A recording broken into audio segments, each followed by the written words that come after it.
분위기 좀 바꿔볼게요. 뭐 얼마나 대단한 아파트에 산다고 이러는 걸까요, 허주연 변호사님? 그러게요. 어떤 지역인지 어느 아파트인지 말씀을 드리면 모두가 그런 것이 아니기 때문에 그 부분은 빼고 사실관계만 제가 말씀을 드릴게요.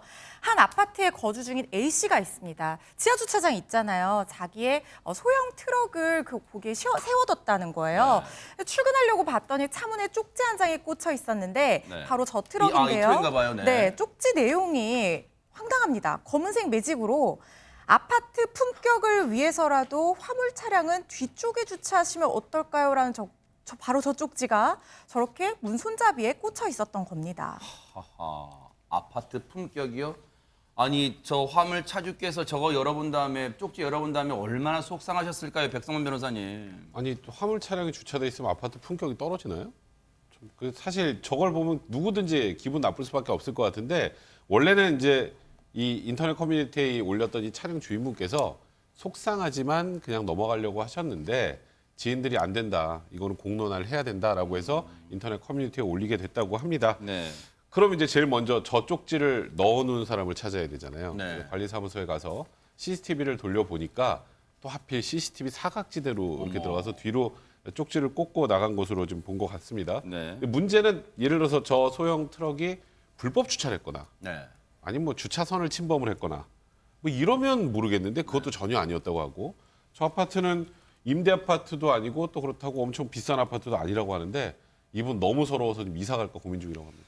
사실 지금 또 하필 CCTV 사각지대에 있었고 하니까 시청자 여러분께서 혹시라도, 사실 저도 한때 이 글을 읽으면서 한때 잠깐이나마 그런 생각이 들어서, 하도 요즘 세상이 뒤숭숭하니까 인터넷상에서 좀 관심을 끌기 위해서 없는 사연을 만들어내신 거 아닐까라는 생각을 잠깐 하시는 분도 계실 것 같아요, 전현 평론가님. 예, 그런데 보통 이제 해당 아파트 관리소장님들은 이런 부분 다 꼼꼼하게 보시잖아요. 이분이 밝힌 내용을 보니 CCTV를 확인해 보셨다고 해요. 어허. 사실이었다고 합니다. 어머. 그런데 입주민인지 아닌지는 CCTV 상의 얼굴이 그렇게 뚜렷하게 나오지 않아서 그 부분은 확인이 불가능했다라고 해요.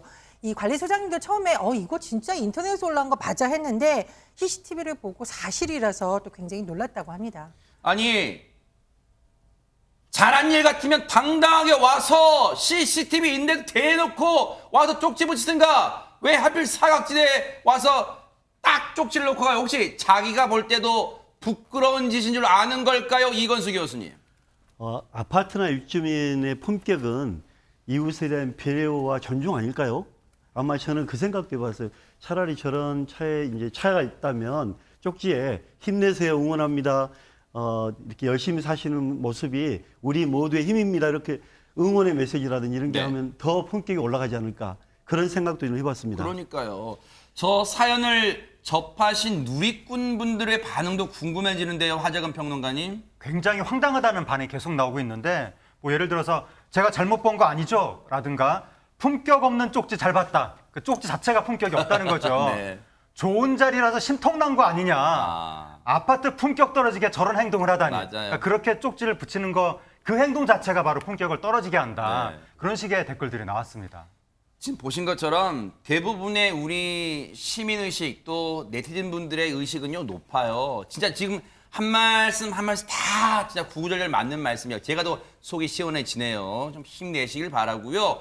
그런데 다른 아파트에서는 또 이런 일이 벌어졌다고 합니다. 전혜연 평론가님. 예, 최근 온라인 커뮤니티에 올라온 글이 굉장히 관심을 끌고 있습니다.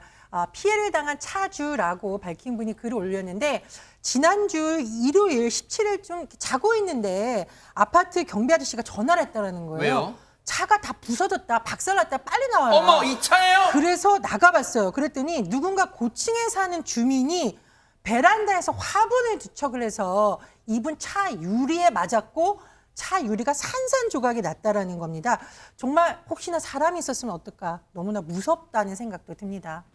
허주연 변호사님, 이거는 그냥 넘길 일이 아니라 저건 범죄 현장 아니에요? 그럼요. 저거 다 형사 책임지는 범죄 행위입니다. 일단 물건이 부서졌으니까 재물손괴죄 성립을 할 거고요.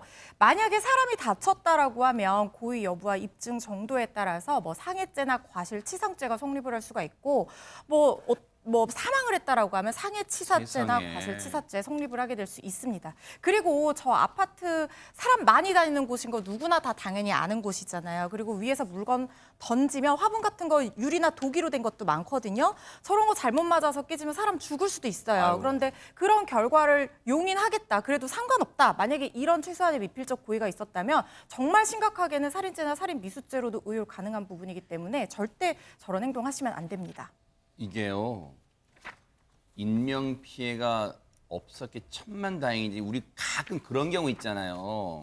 식구들한테 아빠 잠시 뒤에 내려갈 테니까 먼저 차에 가 있어라고 차 안에 가족들이 타고 있을 수도 있었잖아요. 하재근 평론가님. 그러니까 이 사건이 저 피해를 당하시는 분이 일차적으로 황당하고 뭐 피해를 많이 당하고 저기 화가 나고 그럴 수 있는데 그것을 뛰어넘어서 저 지역에 사시는 분들이 굉장히 공포를 느낄 만한 그러니까요. 그런 사건이 벌어진 거예요. 이제는 그러면 마음 놓고 어디 갈 수가 없고 자꾸 위를 쳐다보게 되고 맞아요. 굉장히 무서워지는 거잖아요. 네. 그러니까 생활 속에 그 공포감을 조장하는 그런 일이 벌어진 건데 저기에 대해서 경찰이 조사를 했다고 합니다. 아하. 그리고 화분 파편도 수거를 해갔는데 네. 문제는 그 화분이 이제 거칠거칠한 재질이라서 사람 지문이 제대로 묻어 있는 것 같지가 않다라고 하면서 이분이 지금 뭐라고 하셨냐면 주변 CCTV라던가 뭐 차량 블랙박스 다 뒤져봐도 제대로 된 증거가 없다. 그래서 경비실에서 자수하면 수리비만 받고 끝내겠다라고 방송을 했는데도 지금 가해자가 나타나지 않는다고 하니까 이게 가해자가 나타나지 않고 누가 했는지 모르면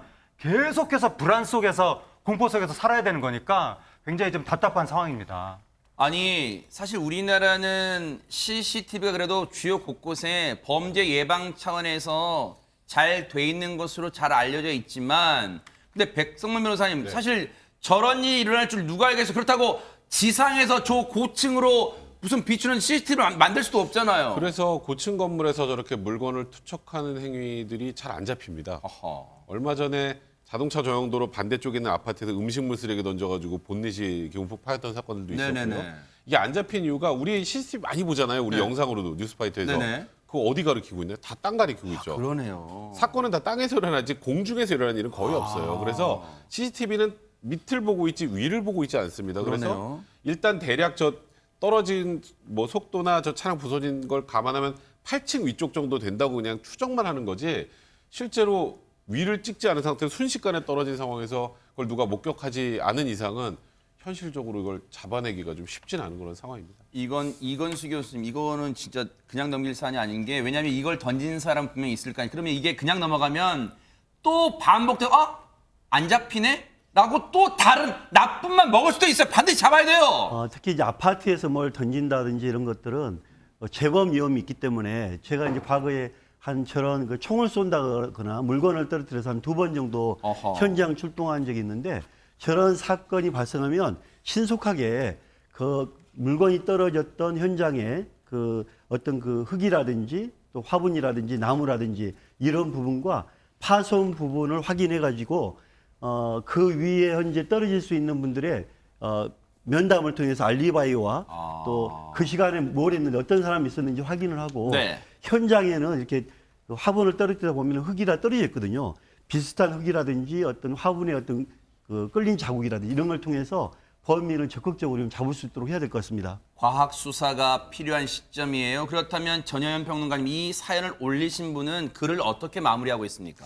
일단 본인 차량이 오래된 차량이기 때문에 금전상 손해는 크지 않았고 부서진 유리애 같은 경우에는 자비로 수리를 했다라고 해요. 근데 이분이 우려하는 것은 뭐냐면 만약 뒷좌석에 사람이 타고 있었다면은 이게 중상은 있지 않았겠느냐라고 그러니까요. 우려를 한 거고요. 그리고 범인 장르 확률이 굉장히 희박해 보인다면서 또 안타까운 심정을 전하기도 했고 이분이 미성년자가 했다면 어땠을까라는 말을 남겼는데 이건 이건수 교수님이 해주신 말과 좀 비슷한 맥락인 것 같습니다.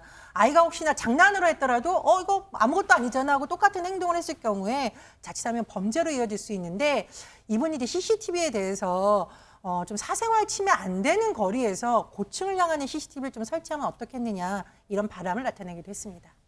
당연히 이 사연 접한 누리꾼들의 공분도 클 것 같습니다. 하재근 평론가님. 예, 인터넷상에 지금 분노가 굉장히 크게 나타나고 있는데 누리꾼들 반응이 이래서 아파트 창문 쪽 인도로는 다니면 안 된다. 이런 식의 주장도 있고 아유. 사람이 맞았으면 어쩔 뻔했냐 네. 이런 얘기도 있고 도무지 이해가 가지 않는 행동이다. 그리고 이런 일을 대비해서 공사장처럼 의무적으로 낙하물 추락 방지 그물망을 만들어 놓아야 된다. 그런 주장도 있는데 그러니까 거기에 대해서 대댓글이 그러면 아파트 품격 떨어진다고 그물 못 달게 할 듯 이런 우픈 댓글도 나왔습니다. 본인은 알 거예요. 그러니까 이 방송 보셨다면 꼭 스스로 밝히세요. 그래야지 자신의 마음도 이 뭔가 찜찜함 그리고 죄도 덜고요. 차후에 이런 모방 범죄도 막을 수 있다는 거 명심하시기 바랍니다. 기대할게요. 꼭 자수하기 바랍니다.